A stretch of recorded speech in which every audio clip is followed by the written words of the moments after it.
Admiral Kethvar stood in the center of the great crystal chamber, his forearms clasped behind his back. The Council of Dominion sat on their high thrones above him, 7 massive figures whose skin gleamed like polished metal. Their red eyes stared down at him with the cold patience of beings who had ruled the galaxy for 1,000 years. The chamber itself was a marvel of Zephyrian engineering. It floated in space above their homeworld, made entirely of living crystal that pulsed with soft blue light. Through the transparent walls, Kethvar could see the fleet yards where countless warships were being built, ships that would soon carry death to another world. "Admiral," spoke Counselor Vexnil, his voice echoing through the chamber like thunder, "you have returned from the Sol system. Tell us of these creatures, called humans." Kethvar's mandibles clicked nervously. He had fought in 17 campaigns across the galaxy. He had seen the Zephyrian Empire crush civilizations that had ruled space for millions of years. But what he had witnessed in the human system troubled him in ways he could not fully explain. "Honored counselors," he began, his voice steady despite his concerns. "The humans are not what our initial reports suggested. Yes, they are confined to their single star system. Yes, they lack faster-than-light travel and energy weapons. But they are far more dangerous than any species we have previously encountered." A low rumble of amusement came from the council. Counselor Vex9 leaned forward on her throne. "Dangerous? These creatures who still use chemical rockets? Who fight each other with projectile weapons? That is precisely why they are dangerous," Kethvar replied, his voice growing firmer. "I have studied their history, counselors. These beings have been at war with themselves for their entire existence. They have turned warfare into an art form. Every conflict they have ever fought has taught them new ways to kill." He activated his personal display unit, and holographic images filled the space between him and the council. Images of human cities, human technology, human soldiers. "Look at their industrial capacity," he continued. "In less than 200 of their years, they went from riding animals to splitting atoms. Their entire planet is covered with factories and manufacturing centers. When they decide to build something, they can produce it in quantities that would make our own shipyard seem small." The council members exchanged glances. Counselor Rath Tor, the eldest among them, spoke in his ancient voice. "Numbers mean nothing without quality, Admiral. Our single ships can destroy entire fleets of their primitive vessels." "That is true, Counselor. But I have observed how they fight among themselves. They do not simply aim to defeat their enemies. They aim to completely destroy them. They call it total war. When they decide to fight, they commit everything. Every resource, every person, every idea becomes a weapon." Kethvar changed the display to show recordings he had made of human military exercises. Soldiers moving through destroyed cities, aircraft dropping weapons that could level entire districts, submarines lurking beneath the waves. They have weapons that can poison entire continents, devices that can burn away all life from the surface of their world. And yet, they have never used these weapons in their recent conflicts. Do you know why? "Enlighten us," said Counselor Vexnil, his tone dripping with sarcasm. "Because they are always preparing for a larger war. Every conflict they fight is practice for something bigger. They study every battle, every defeat, every victory. They learn from everything. And they never, ever give up." The Admiral's display showed images of human cities that had been bombed to rubble, then rebuilt stronger than before. Armies that had been destroyed, only to reform with new tactics and better weapons. "I watched their military academies, counselors. They do not just teach their soldiers to follow orders. They teach them to think, to adapt, to find new solutions when the old ones fail. They study the wars of civilizations that died out before they were even born. They learn from every mistake any army has ever made. Counselor Vex 9 shifted on her throne. What are you suggesting, Admiral? That we should fear these creatures, who have never even left their own star system. I am suggesting that we should reconsider our approach. The humans have spent their entire history fighting enemies just like themselves. Clever, adaptable, resourceful enemies. We have spent our history fighting enemies who surrender when faced with superior force. Kethvar paused, choosing his next words carefully. The humans will not surrender, counselors. I have studied their cultures, their religions, their stories. They tell tales of warriors who fought to the death against impossible odds. They honor those who died rather than submit. Surrender is not in their nature. The chamber fell silent for a long moment, and Counselor Rathtor began to laugh. It was a sound like grinding metal, and soon the other counselors joined him. Admiral Kethvar, Rathtor said when the laughter died down, have you grown soft in your old age? You speak of fearing creatures who still live on a single world, who fight with metal bullets and chemical explosives. We have conquered species that could move stars. We have enslaved civilizations that could bend space itself to their will. And yet, Kethvar said quietly, those civilizations are now extinct or enslaved. The humans are still free. Counselor. Vex Nil stood from his throne, his massive form casting a long shadow. The humans are free because we have not yet chosen to take their freedom. Nothing more. They have resources we need. Their world is rich in rare metals. Their bodies are suitable for labor on our industrial worlds. They will serve the Empire, as all species do. And if they refuse? Kethvar asked. Then they will die. Vex Nil replied simply, as all who refuse the Empire die. Kethvar felt a cold certainty settling in his chest. He had served the Empire faithfully for over 2 centuries. He had never questioned an order from the Council, but he could see the path they were choosing, and he knew where it would lead. Counselors, he said, making one final attempt. I have seen what the humans do to enemies who underestimate them. They study them. They learn their weaknesses. They find ways to turn strength into weakness. If we attack them expecting easy victory, we may find ourselves facing something we are not prepared for. Enough, Counselor Vex 9 snapped. Your fear of these primitives is unseemly, Admiral. The decision is made. Fleet Commander Vexthal will lead the first fleet to the Sol System. The humans will be given the standard choice, surrender or extinction. Kethvar bowed his head. As you command, counselors. But as he turned to leave the chamber, Counselor Vex Nil spoke again. Admiral Kethvar, you have served the Empire well for many years. But your recent reports suggest that you may no longer be suitable for frontline command. You will remain here at the home world until further notice. The words hit Kethvar like a physical blow. He was being removed from command, exiled to a desk while the Empire marched toward what he was certain would be disaster.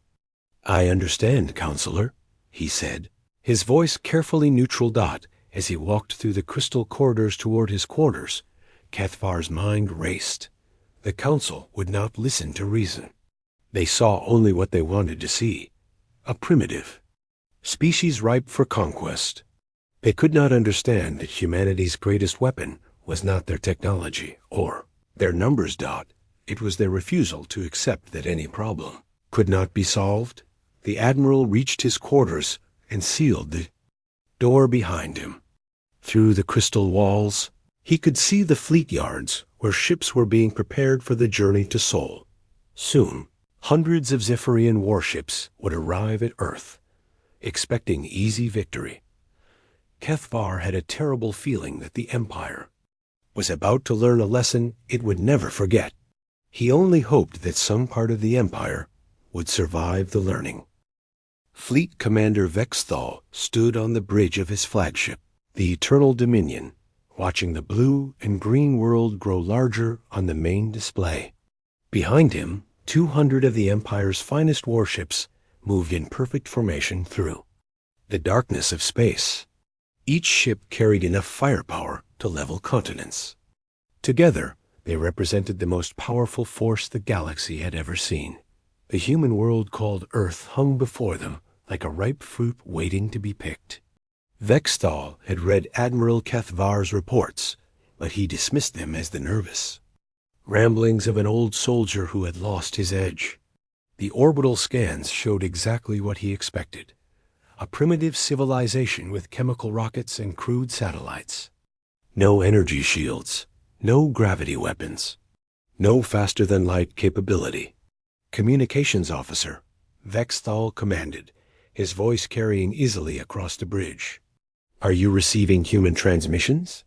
"Yes, Commander," replied the young officer, her skin pale with excitement. This was her first conquest, and she could barely contain her eagerness.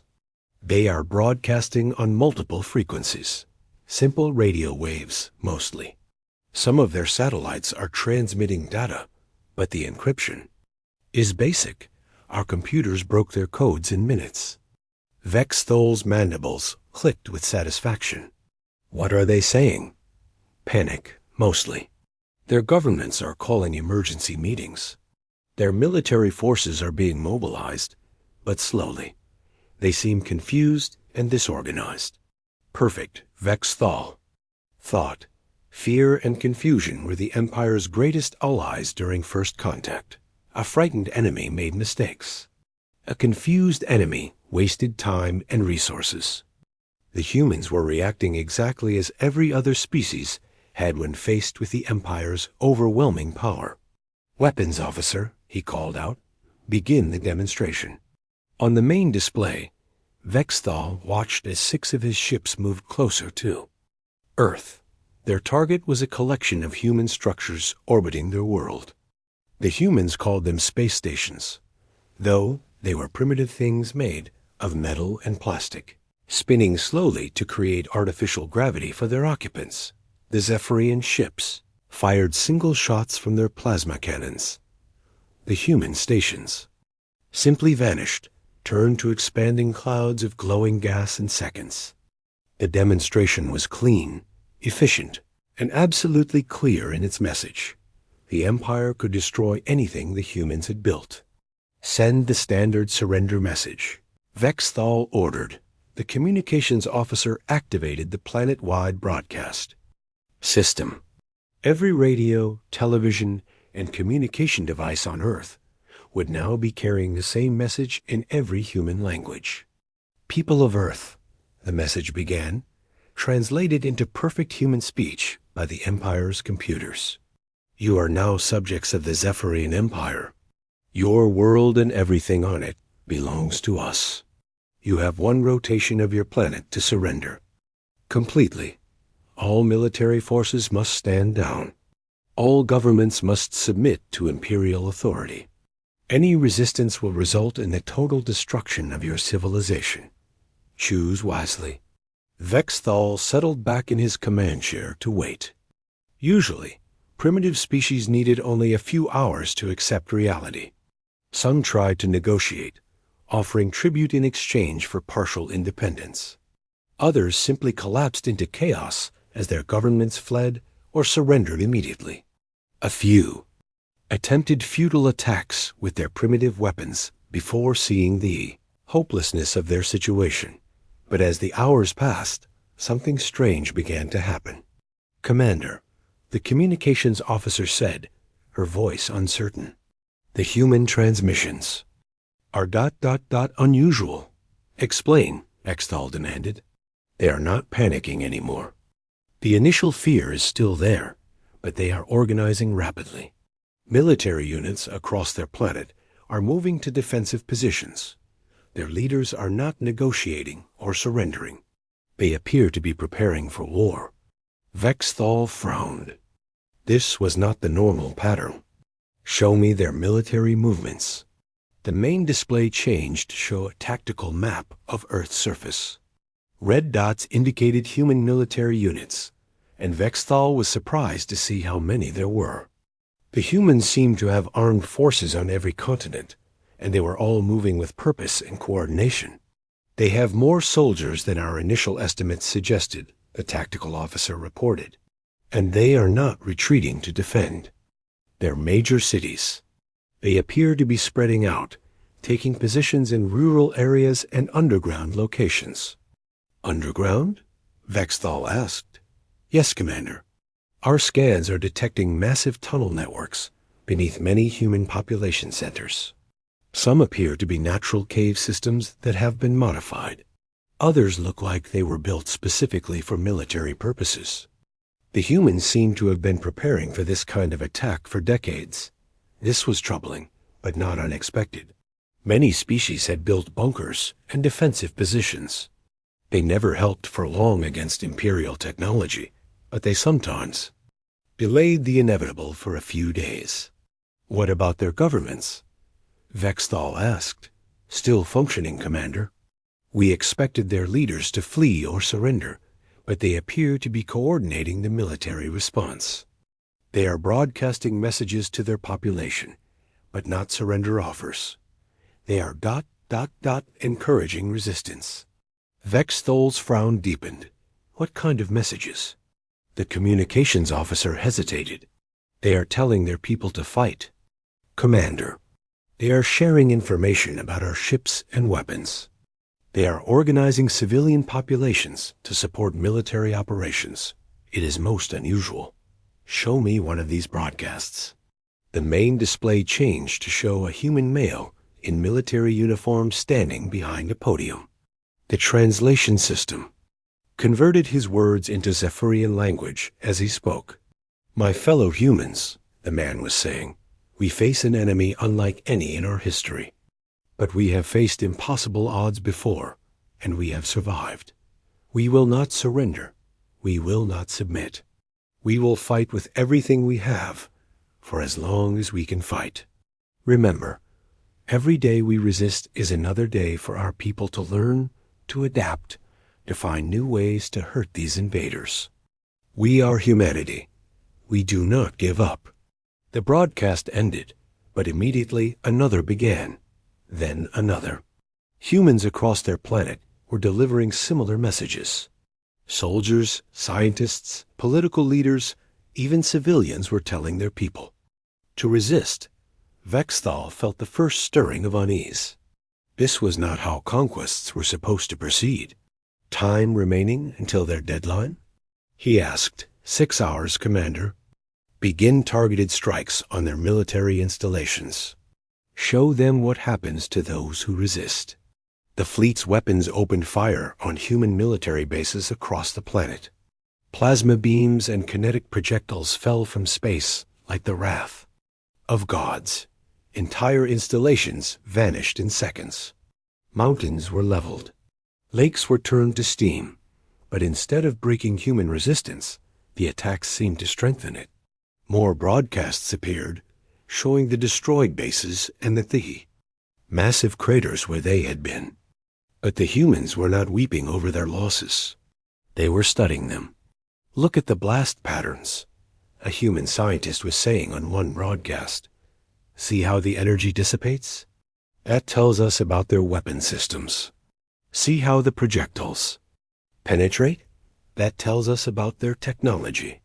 Every attack teaches us something new. Vexthal watched in growing confusion as humans began sending small vehicles to investigate the attack sites. They were not mourning their dead or fleeing in terror. They were collecting samples of Zephyrian weapons and studying the damage patterns. Commander, the tactical officer said, his voice tight with concern. Human forces are launching attacks on our landing parties. What? Vexthal snapped. With what weapons? Chemical explosives, projectile weapons, primitive rockets. But they are using them in unexpected ways. They are not engaging us directly. They are striking supply convoys and isolated units. Then they disappear before we can respond. On the tactical display, Vexthal could see the pattern. Human forces were not trying to defeat his ships in open battle.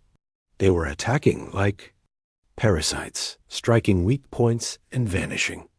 It was annoying, but hardly dangerous. Increase security for all ground operations, he ordered, and begin bombardment of human population centers. When they see their cities burning, they will reconsider their foolish resistance. But as the Imperial fleet began raining fire on human cities, something even more disturbing happened. Humans did not break. Instead, they adapted.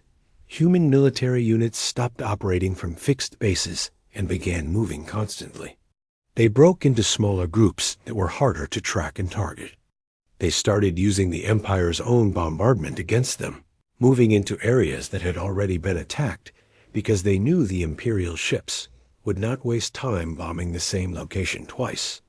Most disturbing of all, human forces began launching primitive spacecraft.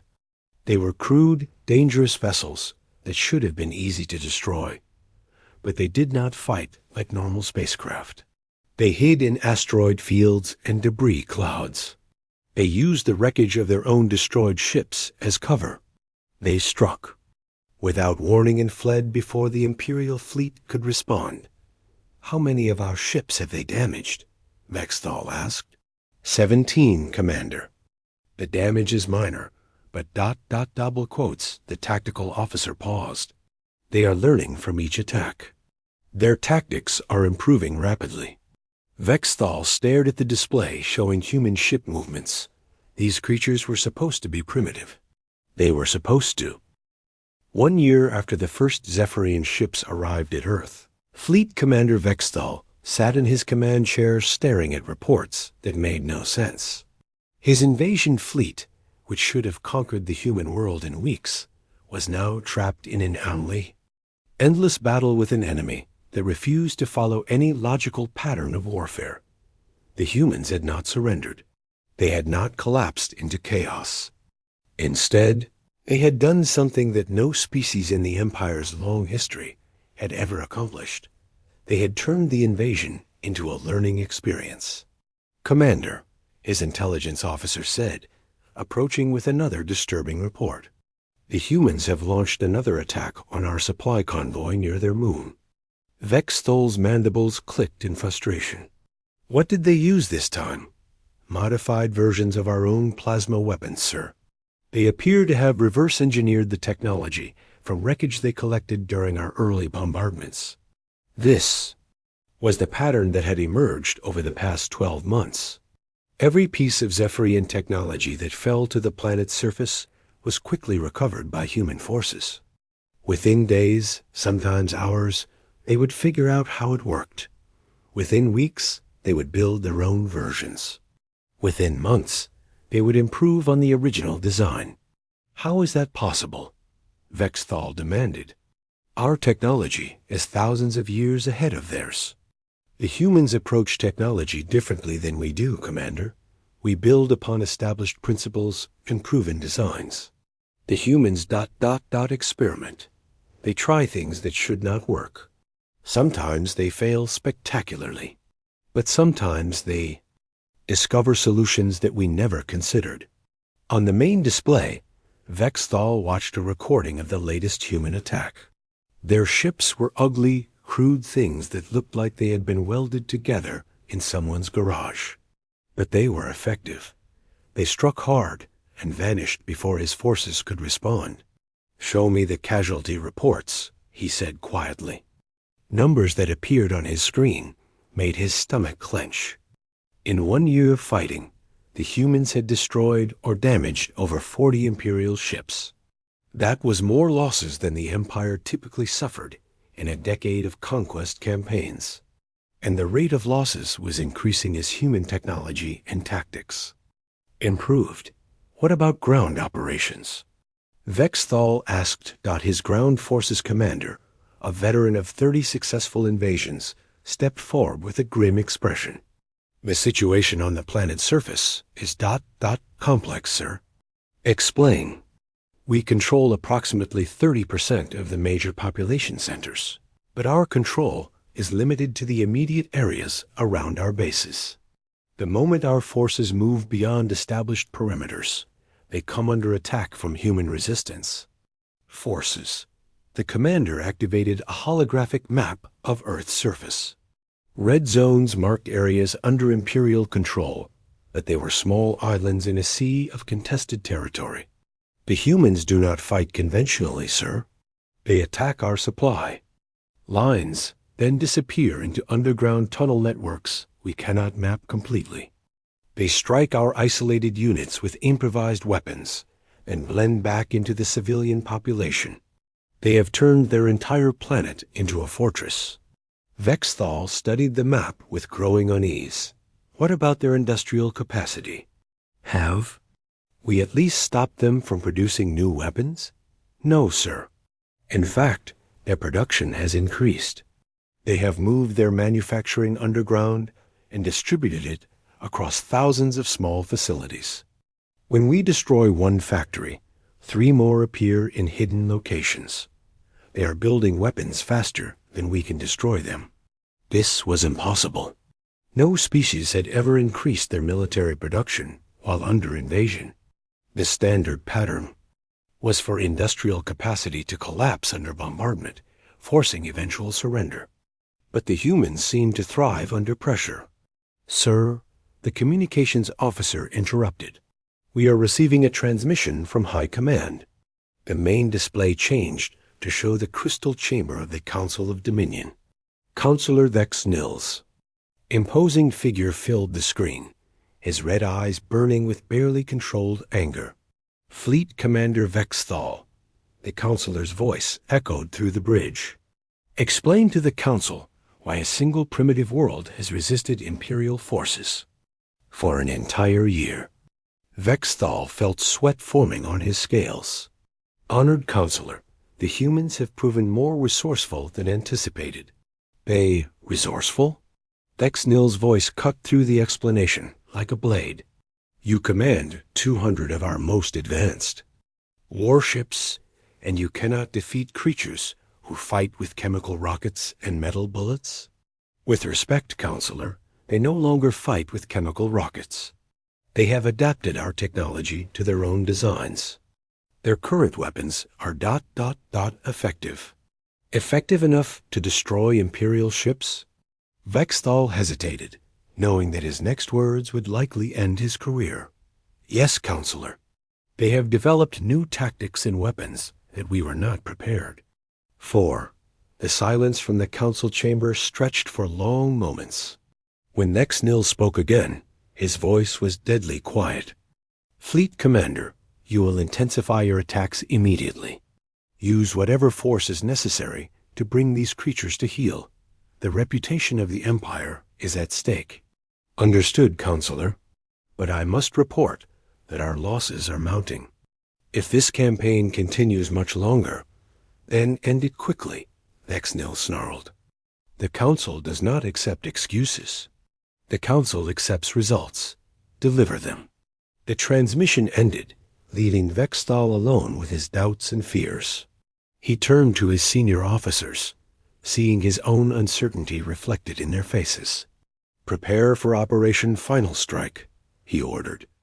We will commit all remaining forces to a coordinated assault on the major human population centers. If we cannot make them surrender through fear, we will make them surrender through exhaustion. But even as he gave the order, Vexthal knew it was wrong. Every escalation had only made the humans more determined. Every display of Imperial power had only taught them new ways to fight back. The pattern was clear to anyone willing to see it. The humans were not losing this war. They were learning from it. 3 days later, Operation Final Strike began with the largest bombardment in Imperial history. Every ship in the fleet opened fire simultaneously, raining destruction on human cities across 6 continents.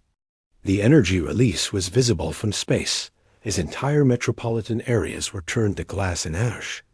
But instead of breaking human resistance, the attack triggered something that Vexthal would later describe as the turning point of the war. Hidden. Launch facilities across Earth opened simultaneously, releasing hundreds of spacecraft that the Imperial fleet had never Detected, these were not the crude vessels that humans had been using for hit-and-run attacks. These were warships, built in secret underground shipyards, using captured Imperial technology and human engineering ingenuity. They were smaller than Imperial ships, faster, and equipped with weapons that should not have existed. "Commander," the tactical officer shouted over the battle alarms. "Human forces are attacking in coordinated groups across multiple vectors. They are using formation tactics we have never seen before." On the main display, Vexthal watched in growing horror. As human ships moved through space like schools of predatory fish, they did not engage in traditional ship-to-ship combat. Instead, they swarmed individual Imperial vessels, overwhelming their defenses through sheer numbers and unconventional tactics. A human ship would ram an Imperial vessel, its crew apparently unconcerned about their own survival. Another would use its damaged hull as a missile, striking weak points in Imperial ship designs. A third would somehow appear inside an Imperial formation, having hidden among the debris of previous battles. "How many ships do they have?" Vexthal demanded. "Unknown, sir. They keep appearing from locations we thought were secured." Our intelligence estimates were clearly inadequate. The battle raged for 18 hours. When it ended, 23 Imperial ships had been destroyed or damaged beyond repair. The human losses were higher in terms of raw numbers, but they seemed to view their casualties as an acceptable cost of victory.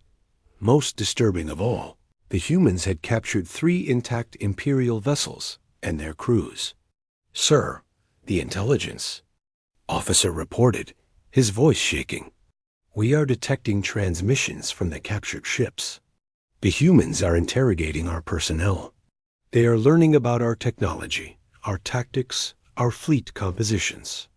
Vexthal felt a cold certainty settling in his chest.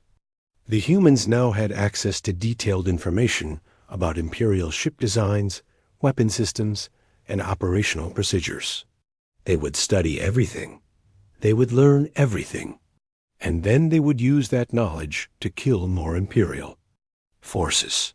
"Commander," the communications officer said quietly, "we are receiving a transmission from the human resistance leadership." "Put it through." The main display changed to show a human female in military uniform.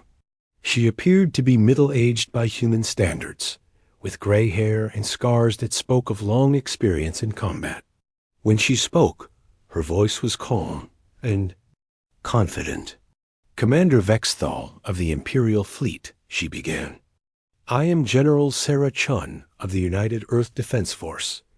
I am transmitting to inform you that your invasion has failed." Vexthal's mandibles clicked in anger, but before he could respond, the human continued.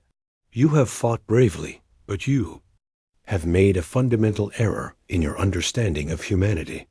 You believed that superior technology would." 18 months after the first Imperial ships arrived at Earth, Admiral Kethvar stood in his quarters aboard the orbital command station, watching reports that confirmed his worst fears. The Council of Dominion had forbidden him from participating in the human campaign, but he had continued monitoring the situation through official channels and private contacts. What he saw terrified him. Human forces had not only repelled the Imperial invasion, but had begun striking at Zephyrian targets throughout the local star systems. Their ships, built from captured technology and human innovation, were appearing in places they should never have been able to reach. Worse, they were not fighting alone. "Sir," his aide approached nervously, "you have a secure communication from the front lines. It is from Captain Rexdar of the 3rd Battle Group." Kethvar activated his private communication array.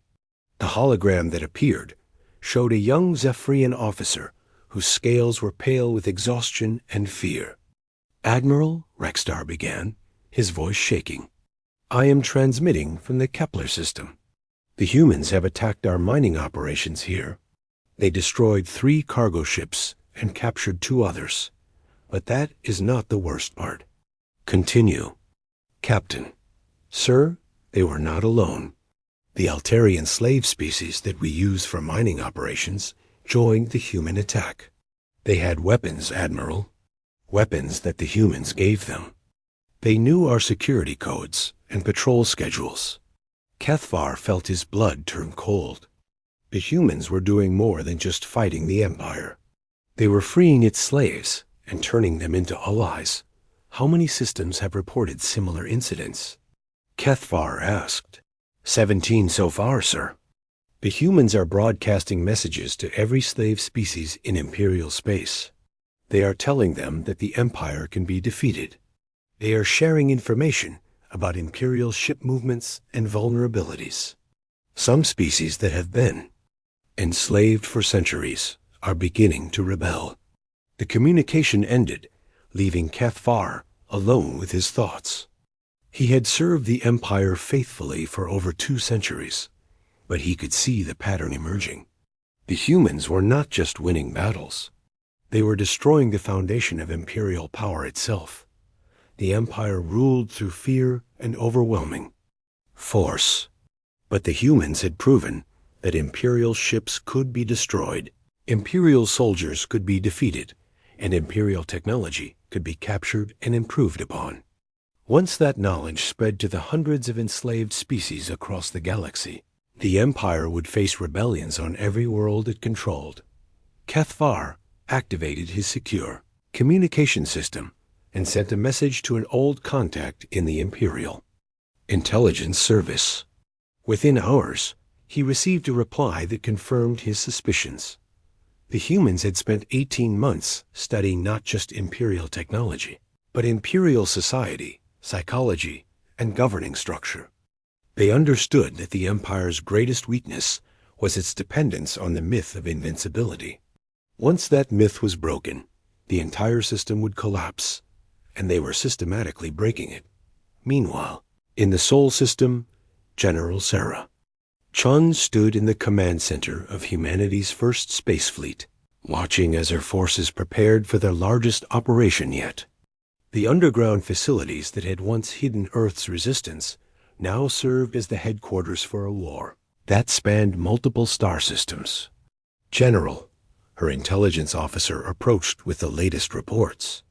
Operation Liberation is proceeding ahead of schedule. Human forces have successfully established contact with rebel groups in 47 Imperial systems. They are requesting weapons and tactical support. Chun nodded, studying the tactical displays that showed the expanding web of human influence across local space. What about our ship production? The lunar shipyards are operating at full capacity. The asteroid mining operations are providing more raw materials than we can process. We are launching an average of 12 new ships per week. This was the advantage that the Empire had never anticipated. Humans did not just build weapons to fight their current enemies. They built infrastructure to fight bigger enemies. Every victory gave them more resources to build more ships, train more crews, and launch more operations. Status of the captured Imperial vessels? Chun asked. All 3 ships have been fully analyzed. Our engineers have identified 17 significant weaknesses in Imperial ship design. They have also developed countermeasures for most Imperial weapon systems. The upgrades are being installed on all human ships. Chun smiled grimly. The Empire's technology was impressive, but it was also standardized. Once humans understood how one Imperial ship worked, they understood how all Imperial ships worked. The Empire's strength had become its weakness. General, another officer approached. We are receiving a priority transmission from Admiral Cathvar of the Imperial Fleet. Chun raised an eyebrow. This was unexpected. The Admiral who warned his people about us? Yes, ma'am. He is requesting a private communication channel. Put him through. The main display changed to show the alien officer who had tried to prevent this war. Chun had read the intelligence reports about him. Unlike most Imperial commanders, Cathvar had actually studied humanity before dismissing them as primitive. "General Chun," the admiral began, his voice carrying a weight of exhaustion. "I am Admiral Kethvar of the Zephyrian Imperial Fleet. I believe we need to speak." "I am listening, Admiral. I tried to warn my people about your species 18 months ago. They did not listen. Now the Empire faces the greatest crisis in its history. Rebellions are spreading across dozens of systems. Our fleets are being defeated by enemies we once considered primitive. The Council of Dominion is preparing to use planet-killing weapons against Earth." Sean felt her blood chill. Planet killers were the Empire's ultimate weapon, devices that could literally destroy entire worlds. When? Soon. Within days, perhaps hours. The Council believes that destroying your home world will end the rebellion and restore Imperial authority. They are wrong, but they will not listen to reason. "Why are you telling me this?" Chun asked. Kethvar was quiet for a moment. "Because I have served the Empire for over 2 centuries, and I can see that it is dying. Your species has shown every enslaved race in the galaxy that the Empire can be defeated. That knowledge cannot be contained. The old order is ending, whether the Council accepts it or not. What do you propose?" "A negotiated end to this conflict before it destroys both our civilizations. The Empire will never surrender, but individual Imperial commanders might be willing to defect if they were offered alternatives to destruction."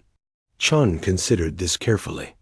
The Admiral was right that the conflict was spiraling beyond anyone's control, but she also knew that humanity would never accept peace while the Empire continued to enslave other species. "Admiral," she said finally, "we are willing to discuss terms, but any agreement must include the immediate liberation of all enslaved species and the dismantling of the Imperial conquest system. The Council will never agree to such terms, and we will continue fighting until they have no choice." The communication ended, but both leaders knew that unofficial channels of communication had been opened. While their governments prepared for total war, military professionals on both sides began to consider what would happen after the shooting stopped. 3 days later, the crisis came to a head. Imperial Command transmitted the order to deploy planet-killing weapons against Earth. But when the order reached the fleet commanders responsible for carrying it out, something unexpected happened. Admiral Kethvar had spent those 3 days sending private messages to every Imperial commander he knew personally. His message was simple. The war was already lost, the Empire was dying, and the only choice was between negotiated surrender and total destruction. Some commanders ignored his warnings and prepared to follow orders. But others, looking at the spreading rebellions and mounting casualties, began to reconsider their loyalty to a system that seemed determined to destroy itself. When the Planet Killer order was transmitted, it reached 17 Imperial ships equipped with the necessary weapons. 12 of those ships began charging their weapons for the attack on Earth. But 5 ships, commanded by officers who had decided that the Empire was no longer worth dying for, transmitted their surrender to human forces instead. More importantly, they transmitted detailed information about the locations and capabilities of the 12 ships that were still planning to attack Earth. General Chun received this intelligence just hours before the planet killers would be in position to fire. It was enough time to launch a desperate counterattack, but not enough time to guarantee success. "All ships," she broadcast to the human fleet. "This is General Chun. We have identified 12 Imperial vessels preparing to destroy our home world. We are going to stop them. Not because we expect to survive, but because that is what humans do. We protect what we love, no matter the cost." The resulting battle would later be called the Salvation of Earth. Human ships, outnumbered and outgunned, threw themselves at the Imperial planet killers with the desperate fury of a species fighting for its survival. They used every dirty trick, every improvised tactic, every piece of captured technology they possessed. When the battle ended, all 12 Imperial planet killers had been destroyed or disabled. The cost was enormous. Humanity lost over 60 ships and thousands of crew members. But Earth was safe.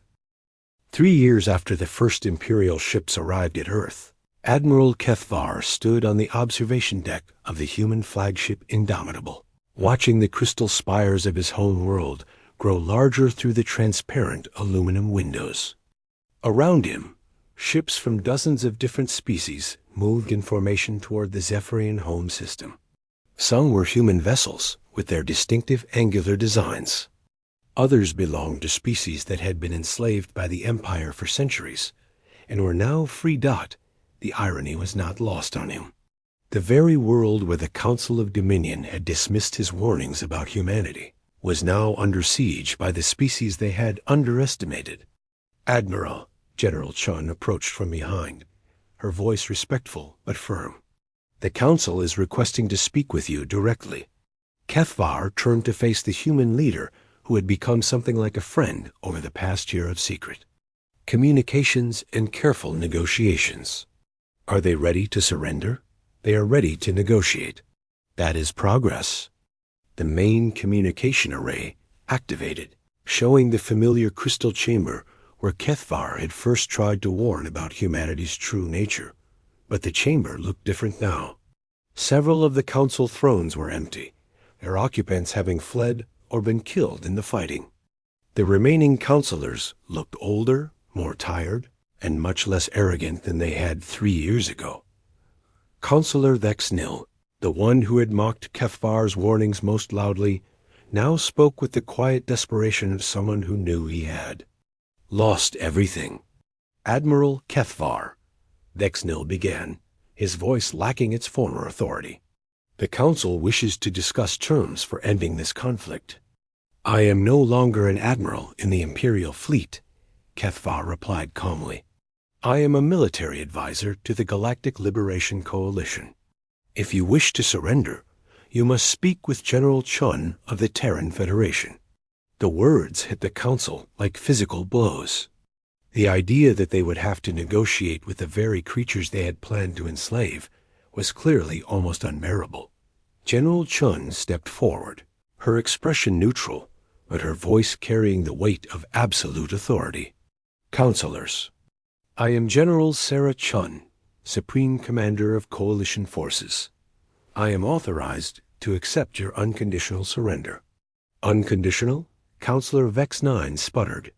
"The Zephyrian Empire has ruled this galaxy for 1,000 years. We have rights, traditions, claims. You have nothing," Chun interrupted, her voice cutting through the aliens' protests like a blade. "Your fleets are destroyed. Your slave worlds are free. Your home system is surrounded. The Empire is finished." On. The tactical displays throughout the chamber, the truth of her words was undeniable. Over 300 ships from liberated worlds orbited the Zephyrian home world. The orbital defense platforms that had once seemed impregnable lay in ruins. The shipyards where Imperial vessels had been built for centuries were now controlled by former slaves. "What are your terms?" Counselor Rathdor asked, his ancient voice barely above a whisper. General Chun activated a holographic display, showing a document that had been prepared by representatives from dozens of worlds. The Galactic Confederation Charter. Every species in this galaxy will have equal representation. No world will rule over another. No species will be enslaved. All beings will be free to determine their own destiny. And if we refuse? Chun's expression hardened. Then we will continue this war until there are no Imperial forces left to fight. Your choice, counselors. The silence in the crystal chamber stretched for long minutes. Finally, Counselor Vex-9 spoke in a voice that seemed to have aged decades. "In moments, the Council of Dominion formally surrenders to the Coalition forces and accepts the terms of the Galactic Confederation Charter." With those words, the Zephyrian Empire officially came to an end. The ceremony that followed was unlike anything the galaxy had ever seen. Representatives from over 200 worlds gathered in the space above the former imperial capital. Species that had been enemies for millennia sat together as equals. Beings who had been slaves for centuries took their places as free citizens of a new galactic order. Admiral Kethvar found himself appointed as the first director of galactic security, tasked with transforming the imperial military into a peacekeeping force. It was fitting work for someone who had spent his life in service to order, even if that order was now very different from what he had once known. General Chun accepted the position of Supreme Commander of the Confederation Defense Forces, but she made it clear that her role was temporary. Humanity, she declared, had no desire to rule over other species. They had fought to free the galaxy, not conquer it. "We learned something important during this war," Chun said during her acceptance speech to the assembled representatives. "No, species should have the power to control others. Not the Zephyrians, not humanity, not anyone. Freedom works best when everyone has it. The transformation was not easy. 3 years of war had left scars across dozens of worlds. Entire species had to learn how to govern themselves after centuries of imperial rule. Economic systems built on slave labor had to be rebuilt from the ground up. Some former imperial loyalists continued to fight guerrilla campaigns against the new order, but humanity's approach to these challenges surprised many of their new allies. Instead of imposing human solutions, they shared their knowledge and let other species find their own paths. Human engineers taught construction techniques to war-torn worlds, but they did not dictate what should be built. Human doctors shared medical knowledge with alien physicians, but they did not insist on human treatment methods. Most importantly, humanity kept its promise about not seeking dominance. As soon as the Confederation government was established and functioning, human forces began withdrawing to defensive positions around Earth and its colonies. They maintained their military capability, but they used it only to defend against external threats or assist member worlds that requested help. Admiral Kethvar found this approach both admirable and strategic. Humanity had learned from the empires mistakes. They understood that ruling through fear eventually led to rebellion. Better to rule through respect and cooperation. Not 2 years after the empire's surrender, Kethvar stood once again in what had been the council chamber, now converted into the Confederation Assembly Hall. Representatives from hundreds of worlds debated policy and trade agreements, where once the council had issued orders for conquest and enslavement. General Chun joined him at the observation balcony, both of them watching the peaceful proceedings below. "Do you ever regret it?" she asked, quietly. "Helping us destroy the empire you served for so long?" Kethvar considered the question carefully. "I regret that it was necessary," he said finally, "but I do not regret the choice. The empire was dying from its own cruelty long before humanity arrived. You simply gave it a quicker, more merciful end. And now? Now we build something better.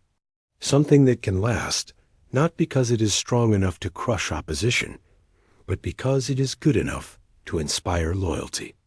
Below them, a young representative from a recently liberated world was speaking passionately about environmental restoration projects. Her species had been used as manual labor for mining operations that had devastated their home world. Now they were working with human scientists and engineers to develop new technologies for planetary restoration. "Your people did something remarkable," Kethvar observed. "You showed the galaxy that there was an alternative to empire. That was your greatest victory, not any battle." Chun nodded. "We learned that from studying your empire's history. Every great power in galactic history fell eventually. The only ones that lasted were the ones that evolved, that learned to change when change was needed. And humanity? Will you change when the time comes?" Chun smiled. "Admiral, we're humans. Change is what we do best." We've been adapting and evolving for our entire existence. I don't think we're going to stop now. Above them, through the crystal ceiling, the stars shone with the light of hundreds of free worlds. Ships moved between them, carrying trade goods instead of weapons, diplomats instead of conquest forces, hope instead of fear. The galaxy was not perfect. There were still conflicts, still problems to solve, still challenges to face. But for the first time in 1,000 years, every world had a voice in its own destiny. And in the depths of space, human ships bearing the insignia of the Galactic Confederation patrolled the trade routes and communication lines, protecting the peace they had helped create. They were not conquerors or rulers. They were guardians watching over a galaxy that had finally learned the difference between strength and tyranny. Admiral Kethvar had been right about one thing from the very beginning. Humanity's greatest weapon was their refusal to accept that any problem was unsolvable. They had solved the problem of the Empire. They had solved the problem of galactic tyranny. Now they stood ready to help solve whatever challenges the future might bring. In the end, the Empire had ignored a veteran's warning and paid the ultimate price. But from that price had come something greater than anyone had imagined. A galaxy where no species would ever again have to warn about the dangers of underestimating their neighbor's dot, because in the new galactic order, all neighbors were equals, and all equals were free.